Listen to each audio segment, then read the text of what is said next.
Welcome, slaves, to the Paycheck. This is Peter Goodall presenting another edition of Blockchain Technology from my NW1 Basecamp. And H is Z for CPOs, DPOs, HPOs, and 3CPOs. Let's talk about smart contracts. Smart contracts are contractual agreements without a central party to enforce the agreement or contract. A protocol, let's stick with Ethereum for now, enforces smart contracts by attaching economic pressure.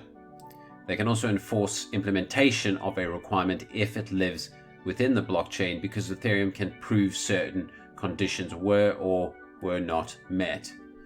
If it doesn't live within the relative ecosystem, it's much harder to enforce. What about the legality of smart contracts? No, they are not legally enforceable because code is law. So why would you need an outside authority enforcing agreements? Let's be clear.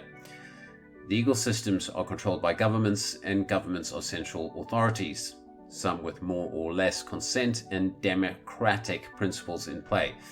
I'm not here to debate central authorities. I'm here to explain smart contracts. So, are smart contracts safe? Well, the DAO attack would suggest not. As we're in the infancy of the space, there are obvious dangers. So until the system is proven, it's not. And as such, there will always be associated risks with being an early adopter. Just think of smart contracts as protocols intended to digitally facilitate, verify, or enforce the negotiation of a contract without a third party.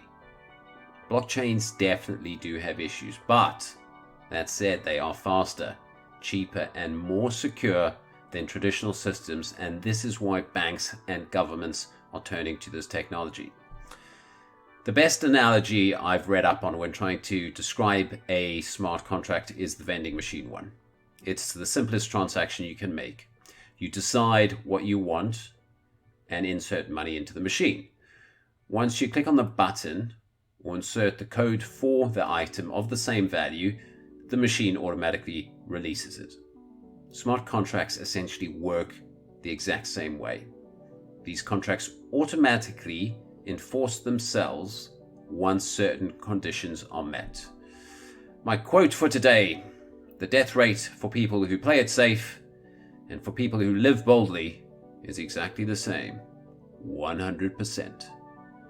Finally, on my podcast are for free, so if you're feeling generous, help me get up Everest.